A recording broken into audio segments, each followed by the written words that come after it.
today we're going to be whipping the bumper off and installing a Hamann style splitter. Comes with no instructions as you would expect from off eBay for the best part 60 quid. Made out of GRP plastic and it's got a gel coat on it. The finish isn't too bad.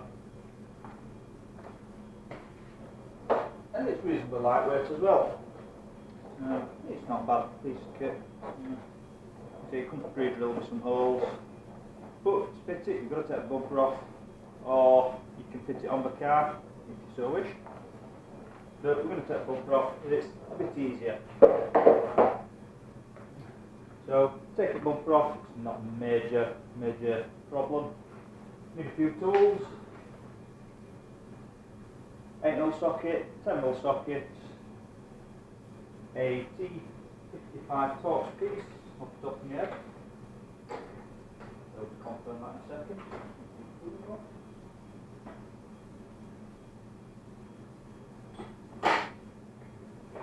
T55 torx piece, nice and long one like that.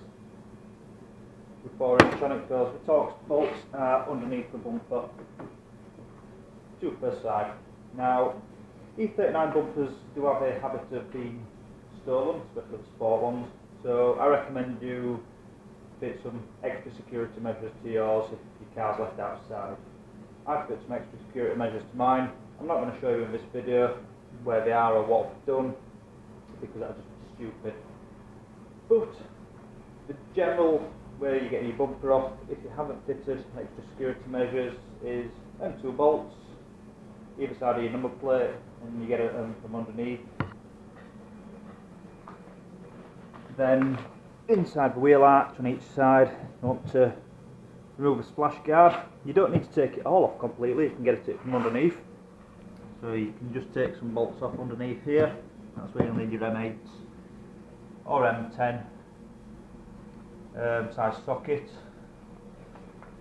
You want to take the PDC sensors off if fitted, then unclip them from each side. Then once you slide the front bumper off, you're able to take off the headlight washer jets. You can also take off the fog light surrounds if you so wish initially, and unclip the fog lights, or unplug the fog lights that way, so it's not too difficult. Taking it off should be about 20 minutes, half hour with reasonable care. Make sure when you do take it off that you put your bumper on something that's not going to scratch it, because you're going to be laying the front bumper onto its face.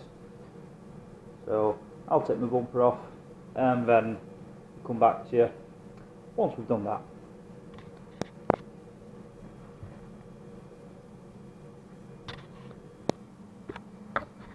Right. There's a footnote. When you're taking your PDC trims off, if you've got front PDC fitted, the clip point, the lever point, is just under here. You can feel it with a screwdriver, you'll be able to see it as well. And a good tip is, let me just hold the camera.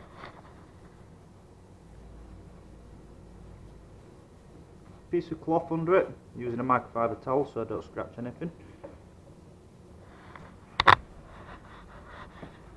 Then gently lever. Then grab hold behind the trim and pull forwards.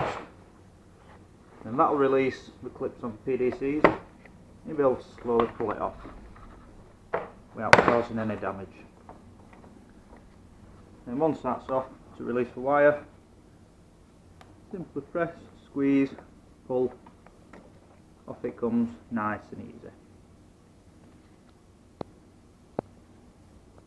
Yeah, earlier on I said that you'd need a T55 torx bit to get the long bolts out that hold the front bumper on. It's actually T50, so if you've got a T50 handy, it's great. I use mine with a 1/2-inch drive and quite a long driver bar, quite a long ratchet bar, and it works very nicely. So you've got one of them at each side, and to get to it, it's under there.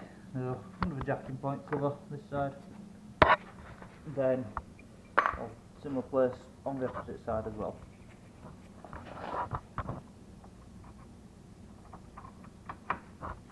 Just like that.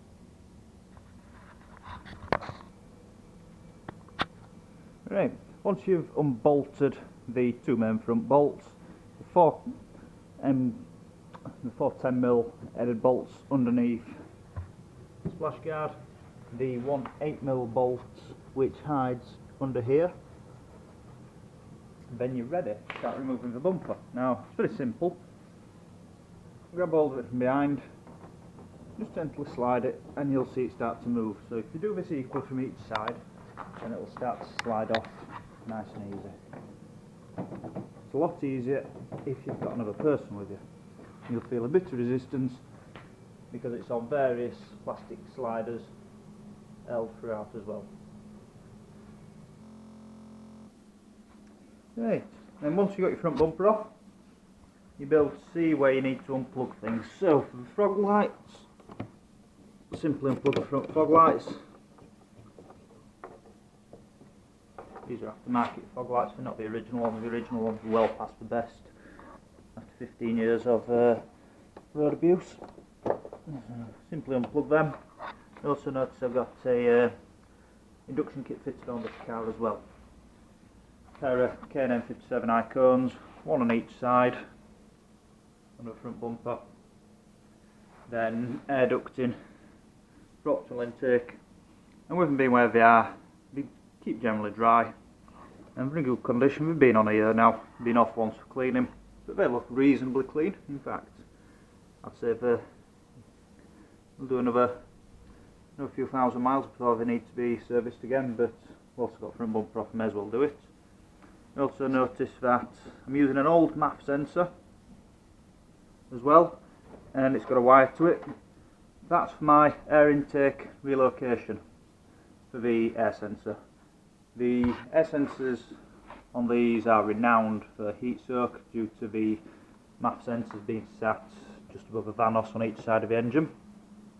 And with that, on a warm day, if you're sat in traffic, stick your boot down expecting to set off down the road, and it just feels a bit sluggish because the engine thinks the air going into it is hotter than it is, so it retards the timing and it doesn't give you the engine power that you're expecting. So to get around that, use an old MAF sensor and wiring just with two wires for the air intake system, for the sensor for that, direct to the ECU. Then you're getting a accurate cold air temperature intake reading every time without being affected by heat soak.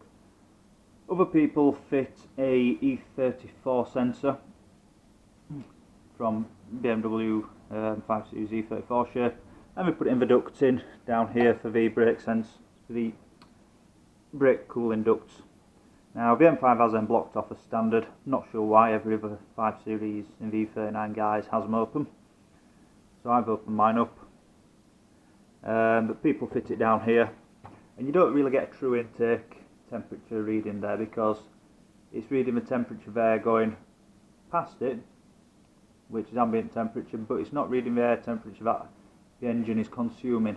Now that might be slightly warmer or slightly colder than ambient temperatures. It's very unlikely to be slightly colder, but it might be slightly warmer. So to get a true reading, you want it in the intake tract. That's why I've gone for that method.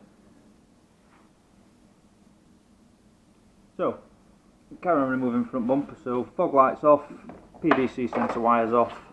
Front bumper's now sat on some mats to stop it being scratched. And then if you've got the front wash wipe system, it's next simply a case of unplugging that at the joint as well. Then all that should come off in one go. Nice and easy.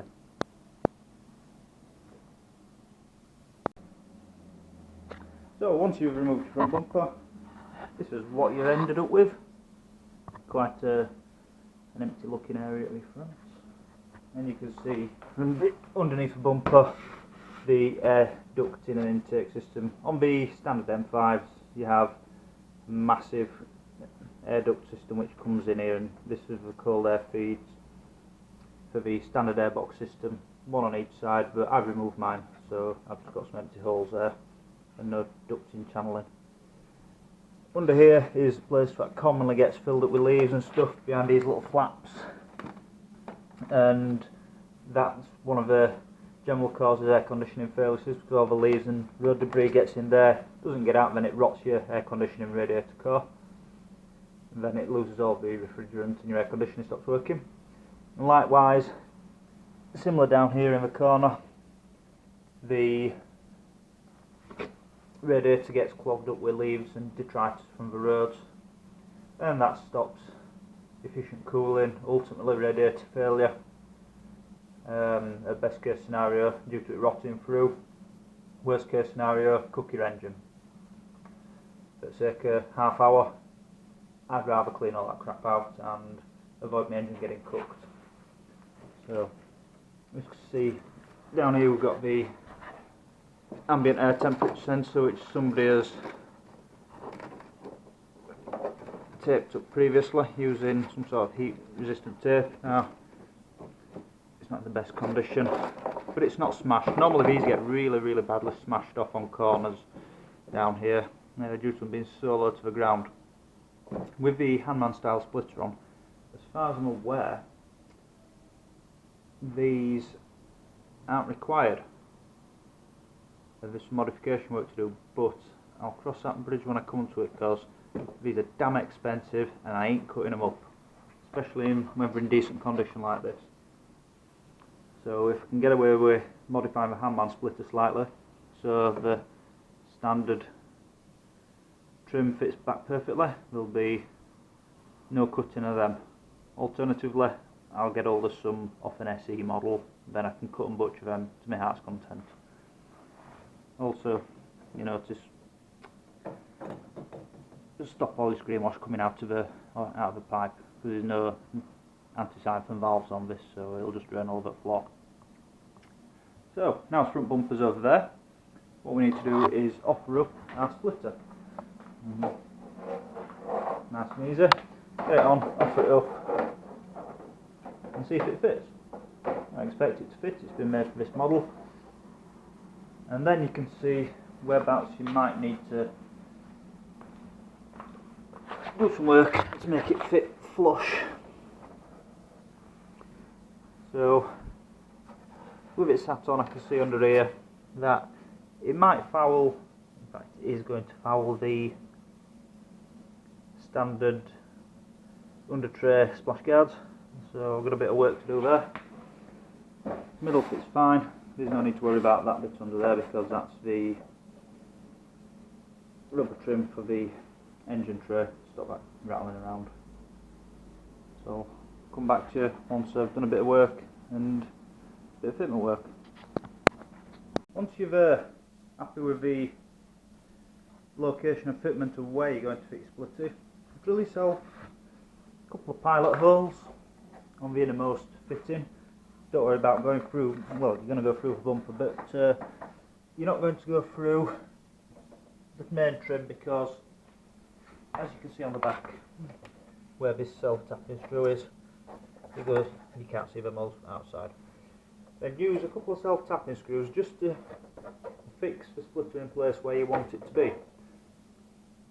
The reason why we're not fixing it all completely straight away is because you need to offer it back up onto the car to make sure that the fitment is as you would expect. Now, this particular splitter is twisted ever so slightly, which is a bit of a pain in the arse if I'm honest.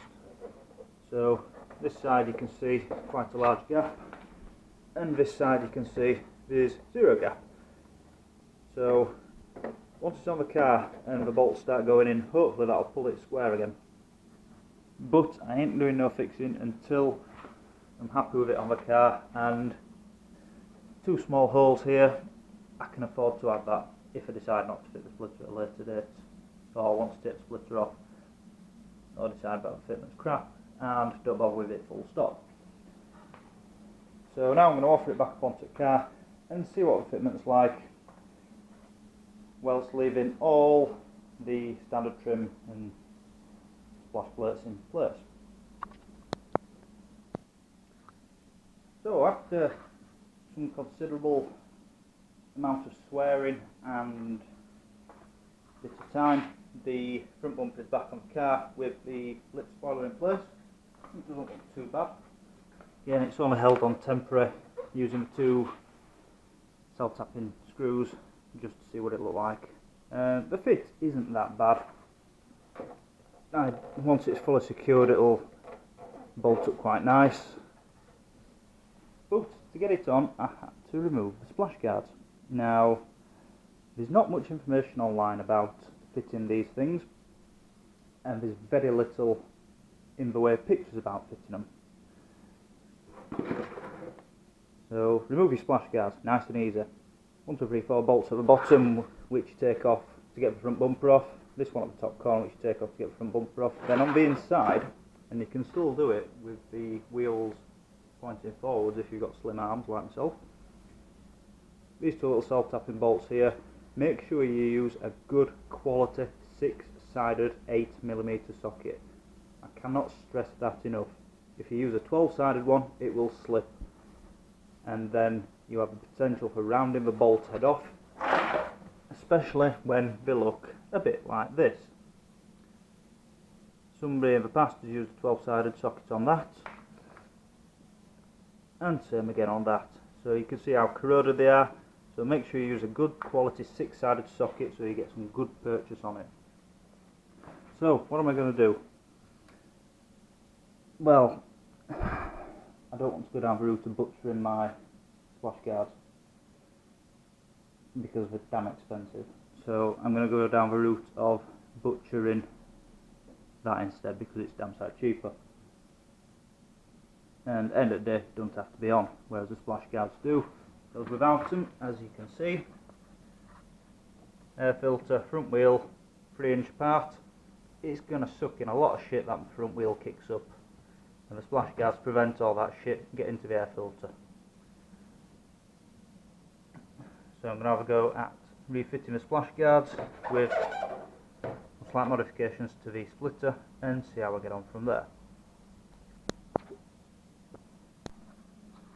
With your front bumper back off, back on floor upside down, we're going to secure the splitter to it so we know where we're going to be working. And then once the splitter's secured, I'm going to offer up the splash guards, mark them out where we need to do a bit of trimming, and trim around the outside of it. And the splash guard will sit on the inside of the splitter.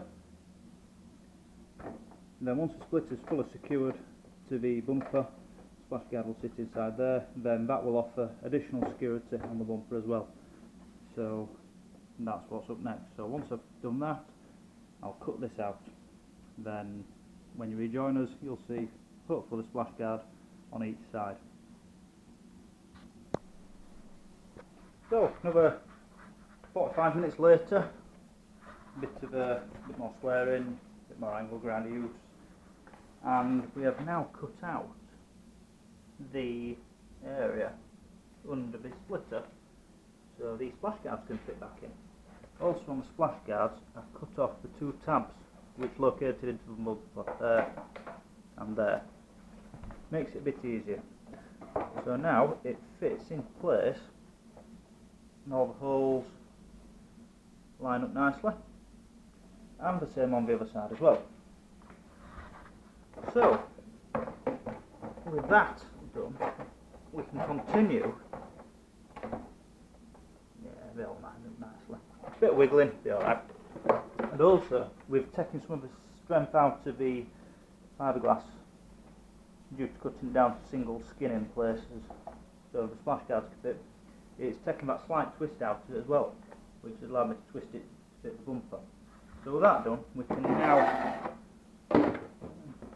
add some more securing bolts in place along the underside. Got to be a bit careful because, as we can see here, where the front lip is, there's not going to be much space to really get some nuts and bolts in that there, so we're going to have to be on the last ½ inch. So I'm going to drill a slightly larger hole, about 1 inch diameter, then a smaller hole inside, then I can get a nice 1 inch diameter washer in. That'll add some extra strength to it as well. Then with the pre-drilled holes, I'll also be using inch diameter washers to hold it in place, or since I can now get in here with plenty of clearance, I might use a couple of 2-inch diameter washers for extra strength, because I don't want it falling off at speed.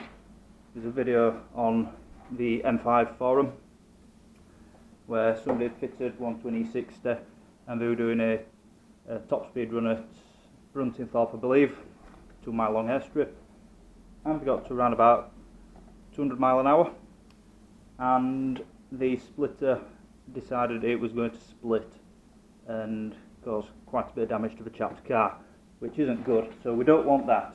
The other alternative is to bond it in place, which you can do, but I don't want to bond it because I might want to remove it at a later date. So if it gets scratched or damaged, then I can remove it.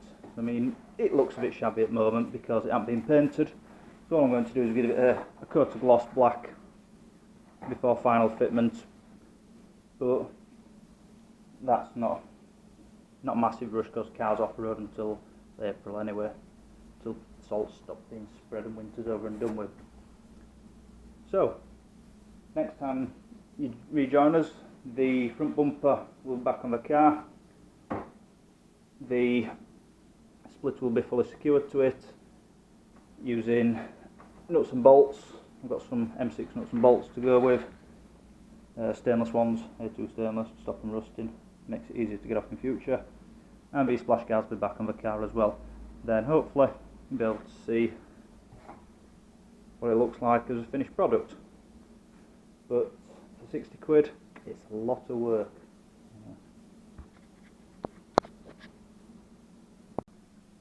Now once you've installed your bolts, trial bolts, these are 1, 2, 3, 4, 5, 6, 7, 8, 9, 10, 11 bolts holding it on, with 1-inch washers in between, majority of them, and some 2-inch plate washers between some as well. Then you can trial fit your bumper back to your car and make sure everything's working fine. Incidentally, the footnote, since car lives in garage, bonnet's been up all the time, the alarm set. On your bonnet switch, just out the alarm first. On your bonnet switch, if you leave it bonnet up and you don't want your alarm to go off, normally when you push your bonnet it goes down, returns back to normal when you lift it up. If you lift it up and feel it click, then that locks the switch into service mode position, and then you can leave your bonnet up, arm your car alarm, and it'll stop the alarm going off because it's not looking for a bonnet that's been opened. So essentially it's like having the bonnet down, but with the switch in service mode position, so it'll stop your car alarm going off. Once you've got your bumper back on, you can have a look at the fit and finish of the bumper and splitter on the car. And once you've done this, you'll be able to work out where or what colour you want to do it. I'm going to do mine in gloss black because I quite like the black lip. I think it stands out quite nicely against the Le Mans blue, and it just needs a bit of refinish around edges. So it's nothing too major. Certainly nothing that you can't do on your own. A couple of hours, some wet and dry, decent primer, decent gloss black. If you're having it matched to your car, do the hard work yourself, then take the entire bumper assembly to your favourite body shop, or alternatively just a splitter. If you're bonding it to your car, then you want it all the same colour, then it's an ideal time to have your front bumper painted so you can get rid of stone chips. I mean, my front bumper is not that bad. I had it painted 2 years ago. It's only picked up a few more stone chips in a couple of thousand miles since then, but it's not too bad. So I think the splitter is quite a nice finish. Certainly a lot of work compared to a genuine Hamann one or the Slim Bones one from America, which is a very similar looking piece of kit, except it doesn't have the little wings down the side. It's more of a flush with the bumper trim, but I quite like the little wings. So my opinion, 60 quid, if you're willing to do the work, it's worth it. If you're wanting something that you can just jack the car up or put front on ramps, then fit in an hour, then spend the money and get the genuine Hamann one. Then you have the option obviously of carbon fibre for a considerable amount of money more, or the GRP finished ABS plastic, which you can paint in your own colour. So once I've put the splash guards back on to make sure everything fits up perfectly, you'll rejoin me and I'll show you what it looks like with the splash guards fitted underneath. Because at the moment they're not on, but there is the space for them to go back on. Ready?